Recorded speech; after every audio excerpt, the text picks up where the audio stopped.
سے پیار کرنے والے اس چینل کو سبسکرائب کریں۔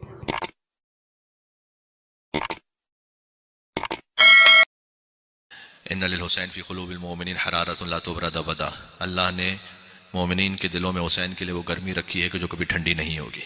یہ حضور مکرم کا وعدہ ہے اور گویا ان کی ایک خبر ہے مستقبل کے بارے میں۔ تو کوئی مومن ایسا نہیں کہ محرم الحرام کی آمد سے اس کا دل منقلب نہ ہو۔ میں آپ کی خدمت میں سورہ نور سے ایک آیت پڑھنے لگا ہوں، اور دیکھیں کس طرح سے اس کا تعلق بنتا ہے محرم الحرام سے۔ آیت کا ایک حصہ ہے، سورہ نور کی آیت نمبر 40 ہے، جس میں ارشاد اقدس الہی ہے کہ وَمَن لَّمْ يَجْعَلِ اللَّهُ لَهُ نُورًا فَمَا لَهُ مِن نُورٍ، اگر اللہ کسی کے لیے نور نہ قرار دے تو پھر اس کے لیے نور لینے کی کوئی جگہ نہیں بچتی۔ یعنی غور کیجئے گا۔ اچھا، اس کا تسلسل ہے کہ سورہ نور میں اللہ عز و جل نے بیان فرمایا ہے کہ اللہ نور السماوات والارض، اللہ ہی ہے جو زمین و آسمان کا نور ہے۔ تو جو ساری ہدایت کا سرچشمہ اور منبع اصلی ہے وہ تو خود ذات احدیت ہے۔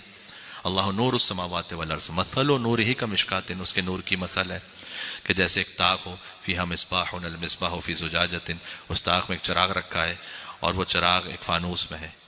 الزجاجۃ کانہا کوکب دری یوقد من شجرۃ مبارکۃ زیتونۃ لا شرقیۃ ولا غربیہ، اور یہ چراغ روشن ہے ایک شجرہ مبارکہ زیتونیہ سے۔ شجرہ مبارکہ زیتونیہ کا مطلب یہ ہے کہ یہ وہ شجرہ مبارکہ ہے کہ جو اپنا نور ہمیشہ دیتا رہے گا، اس کی روشنی کبھی بھی ختم نہیں ہوگی۔ یوقد من شجرۃ مبارکۃ زیتونۃ لا شرقیۃ ولا غربیہ، اور یہ شجرہ مبارکہ نہ ایسٹرن ہے نہ ویسٹرن ہے، نہ مشرقی ہے نہ مغربی ہے، بلکہ صراط مستقیم پر ہے۔ یہ نہ یہ یہودیت کی طرف ہے نہ عیسائیت کی طرف، یہ ائمہ علیہ السلام نے احادیث میں بیان کیا کہ لا شرقیۃ ولا غربیہ، بلکہ عین دین حق مبین اسلام پر ہے۔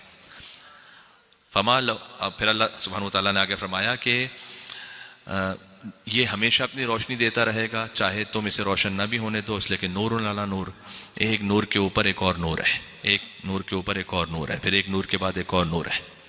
اللہ تعالیٰ ایسے انسانوں کی ہدایت کرتا ہے اور مثال بیان کرتا ہے، اور اللہ ہر شے سے آگاہ ہے۔ یہاں پہ آیت ختم ہوتی ہے، اس کے بعد فوراً فرمایا کہ یہ کہاں ہے چراغ، یہ نور کہاں ہے؟ فی بیوت اذن اللہ ان ترفع ویذکر فیہا اسمہ، کچھ گھر ایسے ہیں کہ جن کے ذکر کو بلند کرنے کا اللہ نے حکم دیا ہے۔ فی بیوتن، یہ بیوت پرولل ہے، سنگولر نہیں ہے، بیت نہیں ہے، بیوت۔ پتہ چلا بیت اللہ کے علاوہ بھی کچھ گھر ایسے ہیں کہ جن کی تعظیم کا اللہ نے حکم دیا ہوا ہے نا۔ فی بیوت اذن اللہ ان ترفع ویذکر فیہا اسمہ یسبح لہ فیہا بالغدو والآصال، جہاں صبح و شام اللہ کی تسبیح پڑھی جاتی ہے، اور اللہ عز و جل انہیں ان کے عمل سے احسن اجر عطا کرے گا جو انہوں نے صبر کیا۔ یہاں پر اس آیت کا جو تسلسل ہے وہ ایک مقام تک پہنچتا ہے۔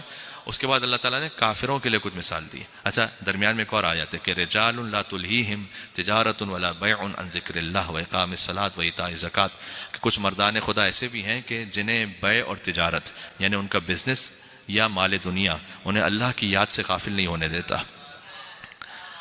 واقام الصلاۃ وایتاء الزکوٰۃ، نہ نماز کے قائم کرنے سے نہ زکوٰۃ کی ادائیگی سے۔ کبھی یہ ہوتا ہے کہ اللہ تعالیٰ اگر ہم جو مانگ رہے ہیں وہ نہ دے تو اس پر شکر کرنا چاہیے کہ پروردگار شکر ہے کہ تو نے نہیں دیا۔ آپ ذرا غور کیجئے گا میں کیا کہہ رہا ہوں۔ ہم یہ نہیں عرض کر رہے کہ اللہ نے عطا کیا تو اس پر شکر، اس پر تو ہے ہی شکر، لیکن اے اللہ اس پر بھی شکر جو تو نے نہیں دیا، اس لیے کہ بعض چیزوں کے ہم لائق اور قابل نہیں تھے جو ہم مانگ رہے تھے۔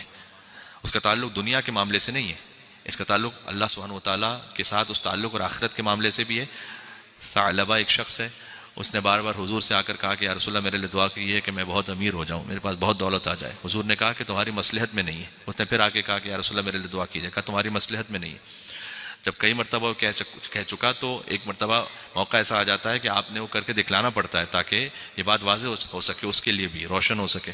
تو حضور نے دعا فرمائی، بلکہ بعض جگہوں پر یہ ہے کہ اپنا ایک درہم دیا اسے کہ یہ درہم ملا لو اپنے کاروبار میں، اور اس حضور کے ایک درہم کی برکت تھی کہ اس کا جو بزنس تھا وہ اتنا ترقی کرتا گیا، اتنا ترقی کرتا گیا کہ اس زمانے کی جو بھی دولت کے اسباب ہوتے تھے، مویشی، بھیڑ، بکریاں، اونٹ، یہ بڑھتے اونٹوں کی تعداد اس کے بعد بہت زیادہ ہو گئی، جو سب سے زیادہ قیمتی سواری عربوں میں تصور ہوتی تھی، اس لیے کہ ڈیزرٹ میں وہ بغیر پانی کے چل سکتی ہے، زیادہ بوجھ اٹھا سکتا ہے اونٹ۔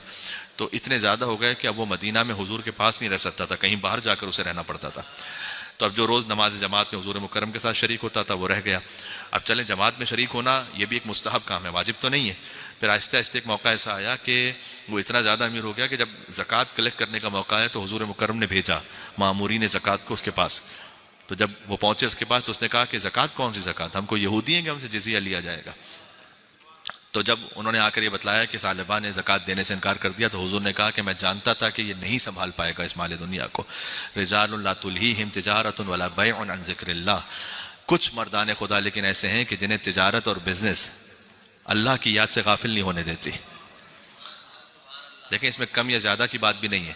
ایک آیت ہے قرآن کریم میں سورہ بقرہ میں کہ اللہ سبحانہ و تعالیٰ کی راہ میں کچھ انفاق کرنے والے ایسے ہیں جو دن میں انفاق کرتے ہیں، رات میں انفاق کرتے ہیں، چھپا کے انفاق کرتے ہیں، ظاہر کر کے انفاق کرتے ہیں. یہ سنا ہے نا آپ نے، سرًا وعلانیہ، چھپا کر اور ظاہر کر کے، باللیل رات میں اور دن میں. یہ آیت کب نازل ہوئی تھی؟ امیر المومنین کے پاس 4 درہم تھے، ایک دن میں عطا کیا، ایک رات میں عطا کیا، ایک چھپا کر دیا، ایک ظاہر کر کے دیا. اللہ سبحانہ و تعالیٰ نے علی کے انفاق پر یہ آیت نازل فرمائی کہ کچھ سبحان اللہ.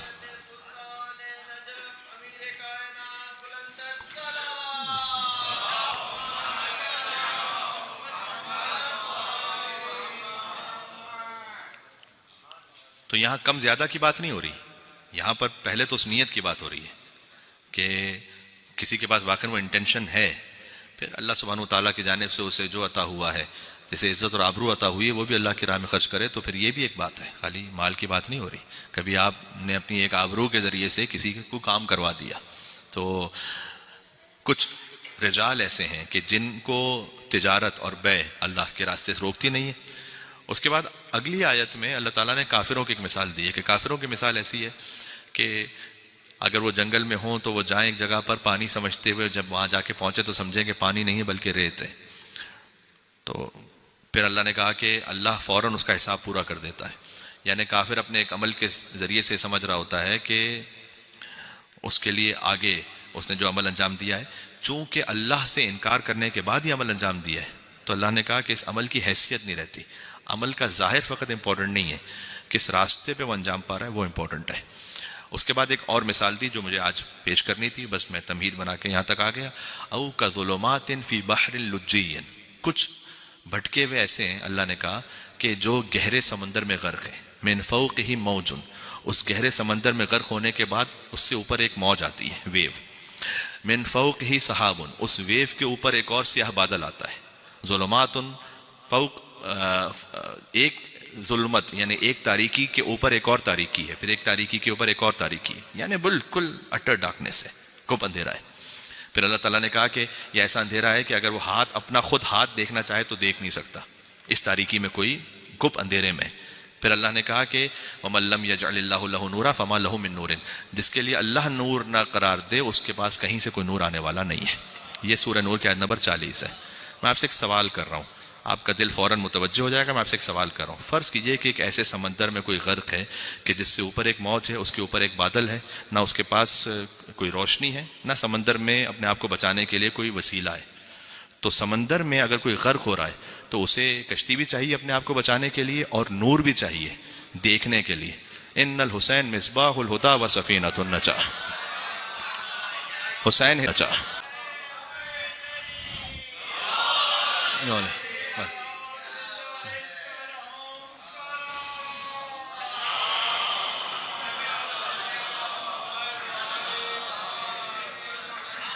حق یہ بنتا ہے نام امام حسین پر ایک بلندر صلوات بھیجیں محمد و آل محمد علیہ السلام پر. اللہم صلی علی.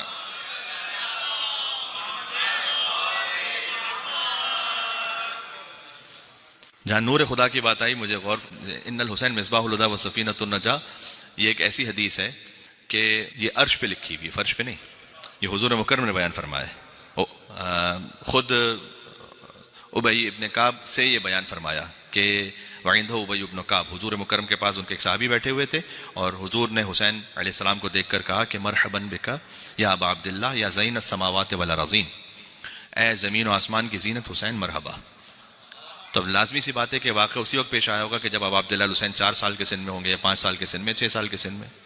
کیونکہ حضور مکرم کی تو وفات ہو گئی جب امام حسین علیہ السلام 7 برس کے تھے، تو تقریباً یہی کوئی سن ہوگا، 4 سال 5 سال، میں نہیں جانتا، روایت میں مشخص نہیں ہے، لیکن جب امام حسین تشریف لا رہے ہیں تو مرحباً بک یا ابا عبداللہ یا زین السماوات والارضین، تو ابی ابن کعب نے کہا کہ کیسے ممکن ہے کہ کوئی زین السماوات والارض ہو، یعنی زمین و آسمان کی زینت تو احد غیرک، آپ کے علاوہ بھی کوئی ہو سکتا ہے؟ حضور نے فرمایا ان الحسین فی السماء اکبر منہ فی الارض، جتنا زمین میں حسین ہیں اس سے زیادہ آسمان والے حسین کو جانتے ہیں۔ آپ کتنی بھی عزاداری کر لیں، آسمان والے زیادہ جانتے ہیں امام حسین علیہ السلام کو۔ تمہید محرم الحرام پہ مجلس ہو رہی ہے، مل کے صلوات بھیجیں نام ہے ابا عبداللہ الحسین علیہ السلام پر، اللہم صلی علی، بات سمجھ میں آ رہی ہے؟ یہ حضور کا فرمان ہے، ان الحسین فی السماء اکبر منہ فی الارض، حسین آسمانوں سے، زمین سے زیادہ آسمان میں اکبر ہیں، کیونکہ انہو مکتوب عن یمین عرش اللہ، اس لیے کہ اللہ نے اپنے عرش کے دائیں طرف لکھا ہوا ہے کہ انہو مصباح ہدی و سفینۃ نجات، کہ حسین ہدایت کا چراغ ہے، نجات کی کشتی ہے، اللہ نے اپنے عرش کے دائیں طرف ہی لکھا ہوا ہے۔ دیکھیں امام حسین علیہ السلام کے لیے کم سے کم 2 احادیث تو وہ ہیں جو تواتر تک پہنچی ہوئی ہیں، یعنی اس میں کوئی مسلمان محدث اس کی جرأت نہیں ہے کہ انکار کر سکے کہ حضور نے یہ فرمایا تھا یا نہیں فرمایا تھا، ڈاؤٹ کریٹ کرے، تواتر تک پہنچی ہوئی ہے۔ تواتر کا مطلب آپ جانتے ہیں، یعنی یہ کہ ہر جنریشن میں اتنی مرتبہ، اتنے راویوں سے، اتنے طرق سے، اتنے سلسلوں سے وہ حدیث بیان ہو کہ جہاں پر کوئی شک ختم ہو جائے کہ کیا رسول اللہ نے یہ کہا تھا یا نہیں کہا تھا۔ اس میں سے یہ دونوں حدیثیں آپ کو یاد ہیں، لیکن کمال اس میں معرفت، گہرائی، گیرائی سب کچھ ہے اگر کوئی تلاش کرنا چاہے کہ حسین منی و انا من حسین، یہ حدیث دیکھیں حضور مکرم نے جن کے لیے بھی، کسی کے لیے بھی کچھ کہا جو بھی فضائل میں کہا، اور جو نہیں کہا لیکن منسوب کر دیا گیا، دونوں چیزیں نا، میں اہل بیت کے علاوہ کی بات کر رہا ہوں ابھی، جس کے لیے جو کچھ حضور نے کہا اور جو نہیں بھی کہا اور منسوب کر لیا گیا اسے بھی شامل کر لیں، سب کو شامل کر کے لے آئیے، کوئی اس ایک جملے کے برابر ٹھہر نہیں سکتا کہ حسین منی وانا من حسین، جس کے لیے جو کہا ہو، جو نہیں بھی کہا ہو تو گڑ لیا ہو، اسے بھی لے آئیے ساتھ میں، ہر جملے کو لے آئیے، اس ایک جملے کی برابری نہیں ہو سکتی کہ حسین منی وانا من حسین۔ اس کی سادہ سی وضاحت یہ ہے کہ عصر عاشورہ تک حسین منی ہے، عصر عاشورہ کے بعد قیامت تک انا من حسین ہے، اگر آپ سمجھ سکیں میں کیا کہہ رہا ہوں۔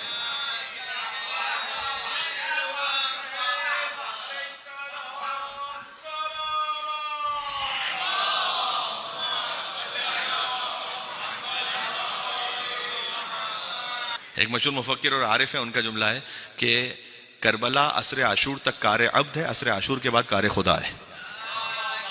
کیا مطلب ہے اس کا؟ ایک مل کے صلوات بھیجیں نام امام حسین پر، میں تھوڑی سی وضاحت کرتا ہوں اس کی، اللہم صلی علی۔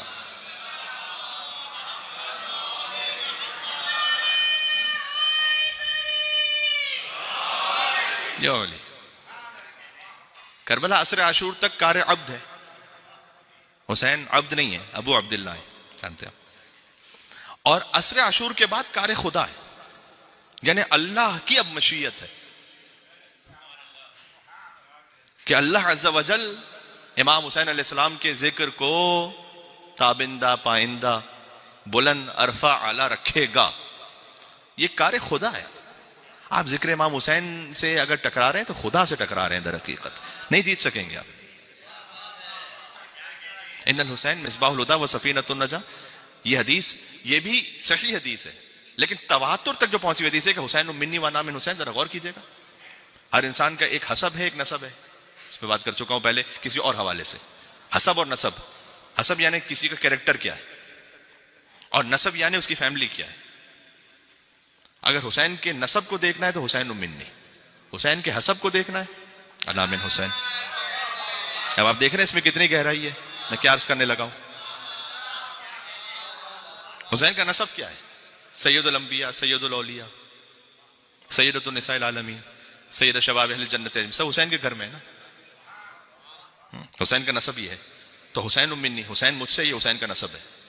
حسین کا حسب کیا ہے؟ امیر کائنات نے بیان فرمایا کہ جسے اس کا حسب گرا دے اسے اس کا نسب نہیں اٹھا سکتا۔ کچھ لوگ ایسے کہ جنہیں ان کا حسب گرا چکا ہے۔ ابو لہب کا نسب بھی اچھا ہے، نسب تو صحیح ہے نا، حضور کا چچا ہے، لیکن حسب نے گرا دی ہے۔ اگر کوئی حسب سے گر جائے، بعض سادات ایسے بھی گزرے کہ جنہوں نے پھر خود اپنے ہی جد مولا علی کی ولایت کو قبول نہیں کیا، تاریخ میں ایسے لوگ ہیں۔ ایمن علیہ السلام کی فیملی میں بھی آس پاس کچھ ایسے لوگ تھے کہ جنہوں نے ایمن علیہ السلام کی ولایت کو قبول نہیں کیا۔ تو نسب تو بہت عالی ہے، حسب ویسا نہیں ہے۔ آپ یقین فرمائیے گا، میں آپ جانتے ہیں کہ کتنا احترام رکھتا ہوں سادات کرام کا، اور واقعاً جو ولایت علی بن ابی طالب علیہ السلام پر ہیں، خود امام سے پوچھا گیا تھا، امام رضا علیہ السلام سے، کہ فقط آپ کو دیکھنا ثواب ہے یا ہر سید کو دیکھنا ثواب ہے؟ امام نے کہا ہر سید کو دیکھنا ثواب ہے، ہماری ہر اولاد کو دیکھنا ثواب ہے، اگر وہ ہماری ولایت کے راستے پر ہے۔ یہ امام نے خود شرط اضافہ کی، اور پھر ایک بات اور فرمائی کہ اگر وہ غرق نہ ہو جائے گناہوں میں، سادہ ترجمہ یہ لازمی سی بات ہے کہ امام علیہ السلام کی اس تعبیر سے مطلب یہ تھا کہ یہ نہیں ہو سکتا کہ کوئی معصوم ہوگا، معصوم تو 14 یا انہوں نے جنہیں معصوم قرار دیا وہ معصوم ہے، لیکن یہ کہ اگر کوئی ایک ایسا انسان ہے کہ جس کی زندگی ایک اہل بیت کے راستے پر ہے، گناہ ہو جاتا ہے تو توبہ کر لیتا ہے، شرمندہ ہوتا ہے، اور سادات میں سے اور ولایت علی بن ابی طالب پر ہے، کہ اسے دیکھنا ثواب ہے۔ جب آپ یہاں پہ ایک دوسرے سے ملاقات کرتے ہیں تو عبادت بھی کر رہے ہوتے ہیں۔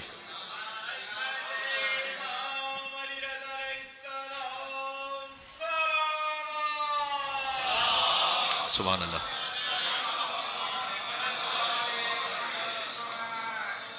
لیکن اگر وہ سید کے جو ولایت علی بن ابی طالب پر نہیں رہا اور اس نے امیر المومنین پر غیروں کو ترجیح دی، تو یقین فرمائیے گا کہ وہی حشر ہوگا کہ جو نوح علیہ السلام کے بیٹے کو انہ لیس من اہلک، بیٹا ہے اہل نہیں ہے، بیٹا ہونا اور ہے، اہل ہونا اور ہے۔ بات سمجھ میں آ رہی؟ یہ بات کہاں سے نکلی؟ یہ بات یہاں سے نکلی کہ اب عبداللہ الحسین علیہ السلام، وہ ان الحسین مصباح الہدی و سفینۃ النجاہ، حسین کا اگر نسب دیکھنا ہے تو ہے حسین منی، حسین مجھ سے، اس سے بہتر کوئی نسب نہیں۔ حسب دیکھنا ہے، انا من حسین، میں حسین سے ہوں۔ ایک یہ حدیث تواتر پر ہے، اور ایک دوسری حدیث جو تواتر پر ہے۔ یہ تواتر ایک علمی لفظ ہے، یعنی تواتر کا مطلب ہے کہ جہاں پر اتنا زیادہ یقین ہو جائے کہ جہاں شک کا امکان نہ رہے، جیسے بالکل آپ کو یہ یقین ہے کہ اس وقت رات ہے، اس میں کوئی شک نہیں، اتنا یقین کہ حضور مکرم نے فرمایا تھا نہیں فرمایا تھا، آپ یہ کہہ سکیں جی بالکل، یعنی کوئی مسلمان فرقہ اس بات کا انکار نہ کر سکے۔ آپ علماء سے پوچھیں، محدثین سے پوچھیں، مفسرین سے پوچھیں، ائمہ ستہ سے پوچھیں، ائمہ اربعہ سے پوچھیں، شیوخات بخاری سے پوچھیں، تلامیذ بخاری سے پوچھیں، خوارج سے پوچھو، نواسب سے پوچھو کہ یہ حدیث حضور نے کہی تھی یا نہیں کہی تھی، وہ کہیں گے جی کہی تھی۔ تو وہ شخص کیسے قابل ملامت ہو سکتا ہے کہ جو حسین کا دامن تھام لے؟ اس لیے حضور نے فرمایا کہ حسین منی وانا من حسین۔ شرم سے غرق تو اسے ہو جانا چاہیے کہ جو اس حدیث کے ہوتے ہوئے بھی یزید کا طرفدار بن جائے۔ میں سمجھ آ رہی؟ تو حسین منی وانا من حسین، ایک تو یہ تواتر سے ثابت ہے، اور دوسرا الحسن والحسین سیدہ شباب اہل الجنہ، تواتر، یعنی کوئی مسلمان محدث میں ڈاؤٹ نہیں کر سکتا کہ حسن اور حسین جنت کے جوانوں کے سردار ہیں۔ میں پھر سے کہہ رہا ہوں، لفظ حضور نے استعمال کیا سید، سیدہ تثنیہ کا لفظ استعمال کیا، تو سید استعمال کیا امام حسن کے لیے بھی، سید استعمال کیا امام حسین کے لیے بھی، کہ حسن اور حسین جنت کے جوانوں کے سید ہیں، حسن اور حسین جنت کے جوانوں کے سید ہیں، حسن حسین جنت کے جوانوں کے سید ہیں۔ لفظ مولا کے دو معنی ہو سکتے ہیں، سید کے دو معنی نہیں ہیں آپ۔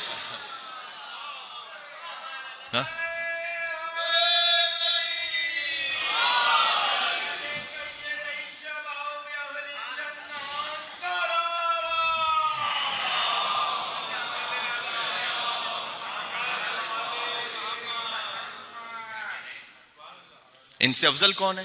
ایک یہ حدیث بیان کرنے والے، ایک وہ جو خود انہوں نے حدیث میں کہہ دیا کہ ابوہما خیر منہما، ان کے بابا ان سے بھی افضل ہیں۔ ان کے علاوہ تو حضور نے اگر کسی کو استثناء کیا ہو تو بتلا دیجئے، پھر آپ لے آئیے۔ پھر اس کا مطلب ہے کہ تمام انبیاء و مرسلین جو سب کے سب جنتی ہیں، سیدہ شباب اہل جنہ، حسن حسین جنت کے جوانوں کے سردار ہیں۔ دیکھیں حضرت یونس علیہ السلام، آپ کو اگر امام حسین علیہ السلام کی عظمت سمجھنی ہے کہ ان کا خدا سے تعلق، آپ دعائے عرفہ کے ترجمے کو دیکھیں۔ عرفہ کے موقع پہ پڑھی جاتی ہے، لیکن آپ ترجمہ تو کبھی بھی دیکھ سکتے ہیں، معرفت کو بڑھانے کے لیے آپ دیکھیں کبھی اس کو، فقط ثواب کی نیت سے نہیں بلکہ ایک اس معرفت میں اضافے کی نیت سے بھی پڑھیں، تو آپ دیکھیں گے اس میں خود حضرت یونس علیہ السلام کے لیے کیا یہ دعا ہے یہ نہیں جسے ہم نماز غفیلہ میں پڑھتے ہیں؟ وَظَنُّونَ ذَهَبَ مُغَاضِبًا فَظَنَّ أَن لَّن نَّقْدِرَ عَلَيْهِ فَنَادَىٰ فِي الظُّلُمَاتِ أَن لَّا إِلَٰهَ إِلَّا أَنتَ سُبْحَانَكَ إِنِّي كُنتُ مِنَ الظَّالِمِينَ فَاسْتَجَبْنَا لَهُ وَنَجَّيْنَاهُ مِنَ الْغَمِّ وَكَذَٰلِكَ نُنجِي الْمُؤْمِنِينَ۔ تو حضرت یونس علیہ السلام کا وظیفہ کیا تھا مچھلی کے پیٹ میں؟ مچھلی کے وَظَنُّونَ ذَهَبَ مُغَاضِبًا فَظَنَّ أَن لَّن نَّقْدِرَ عَلَيْهِ فَنَادَىٰ فِي الظُّلُمَاتِ أَن لَّا إِلَٰهَ إِلَّا أَنتَ سُبْحَانَكَ إِنِّي كُنتُ مِنَ الظَّالِمِينَ۔ لہٰذا یہ وظیفہ یونسیہ بھی کہلاتا ہے، ذکر یونسیہ، یعنی لا الہ الا انت سبحانک انی کنت من الظالمین۔ یہ توحید کی ایک منزل ہے۔ جیسے ہی حضرت یونس علیہ السلام نے اس ذکر کو پڑھا تو روایت میں ہے کہ وہ دنیا کے ہر ہم و غم سے منقطع ہو گئے تھے۔ اس کا مطلب کیا ہے؟ ہم و غم سے منقطع ہو گئے تھے، یعنی اب دنیا کی کوئی فکر، دنیا کی کوئی لالچ، دنیا کی کوئی خواہش نہیں رہی تھی ان کے وجود میں جب انہوں نے ذکر پڑھا لا الہ الا انت سبحانک انی کنت من الظالمین۔ تو پروردگار کیا یہ خالی حضرت یونس علیہ السلام کے لیے نہیں؟ فاستجبنا له ونجیناہ من الغم، ہم نے یونس علیہ السلام کو غم سے نجات عطا کی، وکذالک ننجی المؤمنین، مومنین کو بھی ایسے ہی نجات دیں گے، جو کوئی اس منزل پر آئے گا ہم اسے نجات دیں گے۔ یعنی مخصوص نہیں ہے یونس علیہ السلام کے لیے، اللہ تعالیٰ نے خود قرآن میں کہا ہے وکذالک ننجی المؤمنین، ہم مومنین کو ایسے ہی نجات دیں گے۔ یہ توحید کی ایک منزل تھی جو حضرت یونس علیہ السلام نے سر کی ہے۔ اس کے بعد پھر امام حسین علیہ السلام نے دعائے عرفہ میں بتلایا کہ توحید کی در حقیقت 12 منزلیں، اور پھر امام ابو عبداللہ الحسین علیہ السلام، یعنی گویا امام حسین علیہ السلام یہ کہہ رہے ہیں، میں الفاظ میں تشریح کر رہا ہوں، اپنے امام کے الفاظ نہیں ہے، تشریح کر رہا ہوں فقط، کہ حضرت یونس علیہ السلام وہ ایک منزل توحید پر پہنچے اپنے آپ کو دنیا سے کاٹ کے کہ سبحانک انی کنت من الظالمین۔ اب عبداللہ الحسین کہتے ہیں کہ لا الہ الا انت سبحانک انی کنت من الظالمین، لا الہ الا انت سبحانک انی کنت من المستغفرین، لا الہ الا انت سبحانک انی کنت من الموحدین، لا الہ الا انت سبحانک انی کنت من الخائفین، لا الہ الا انت سبحانک انی کنت من الوجلین، لا الہ الا انت سبحانک انی کنت من الراجین، لا الہ الا انت سبحانک انی کنت من الراغبین، سبحانک انی کنت من المحللین، سبحانک انی کنت من السائلین، سبحانک انی کنت من المسبحین، سبحانک انی کنت من المکبرین، لا الہ الا انت سبحانک ربی و رب آبائک الاولین۔ ایک حضرت یونس علیہ السلام کے فقرے کے بعد مزید 11 فقرے اب عبداللہ الحسین علیہ السلام نے بیان کر کے سمجھایا کہ حضرت یونس علیہ السلام کی ایک منزل تھی، اب یہ حسین کی منزل ہے کہ جو وہ بیان کر رہے ہیں، اپنے رب کی بارگاہ میں بات کر رہے ہیں کہ تیرے علاوہ کوئی معبود نہیں ہے پروردگار، سبحانک انی کنت من الظالمین، سبحانک انی کنت من المستغفرین، تو ہر عیب سے پاک و منزہ ہے، میں استغفار کرنے والوں میں سے ہوں، تو ہر عیب سے پاک و منزہ ہے، میں توحید کا اقرار کرنے والوں میں سے ہوں، تو ہر ایک عیب سے پاک و منزہ ہے، میں خوف رکھنے والوں میں سے ہوں، تو ہر ایک عیب سے پاک و منزہ ہے، میں تجھ سے امید رکھنے والوں میں سے ہوں، تو ہر ایک عیب سے پاک و منزہ ہے، میں تجھ سے رغبت رکھنے والوں میں سے ہوں، میں تحلیل کرنے والوں میں سے ہوں، میں سوال کرنے والوں میں سے ہوں، میں تسبیح کرنے والوں میں سے ہوں، میں تکبیر کہنے والوں میں سے ہوں، تو ہر عیب سے پاک و منزہ ہے کہ یقیناً تو میرا رب ہے، میرے آبا و اجداد کا رب ہے۔ یہ اب عبداللہ الحسین علیہ السلام نے 11 منزلوں کو بیان کیا دعائے عرفہ اب عبداللہ الحسین علیہ السلام میں۔ کیا مطلب ہے اس کا؟ مطلب یہ ہے کہ جو آخری حد ملے گی آپ کو توحید کی وہ ہے حسین۔ بات سمجھ میں آ رہی ہے میں کیا کہہ رہا ہوں؟ آپ ہیں میرے ساتھ؟ سبحان اللہ۔ اس لیے اس در پر بیٹھے ہوئے ہیں، یہاں پر مجھے حضرت امیر انیس کے 6 مصرے یاد آئے، شمشاد بوستان رسالت حسین ہے۔ بوستان رسالت یعنی جو رسالت کا باغ ہے نا، اس میں جو سب سے قیمتی پھول ہے، سب سے خوبصورت ہوتا ہے، اس کو کہتے ہیں شمشاد بوستان رسالت حسین ہے، مفتاح باب گلشن جنت حسین، چابی ہے امام حسین جنت تک پہنچنے کے لیے، مفتاح باب گلشن جنت حسین ہے، ابر عطا و آیہ رحمت حسین ہے، نقش نگین مہر نبوت حسین ہے، مہر نبوت کا جو نگینہ ہے۔ تو عزیزوں ہمارے پاس کچھ ایسے دن آ رہے ہیں کہ جو بڑے قیمتی ہیں، ہر ایک کی زندگی کا کوئی نہ کوئی آخری محرم ہوتا ہے، اللہ جانے کب کس کا آخری محرم ہو، تو ان دنوں کو ضائع نہ کریں، آئیں اس نور کو کسب کریں، یہاں سے کچھ اللہ سبحانہ و تعالیٰ کی قربت لے کے جائیں امام حسین علیہ السلام کے در پر۔ اور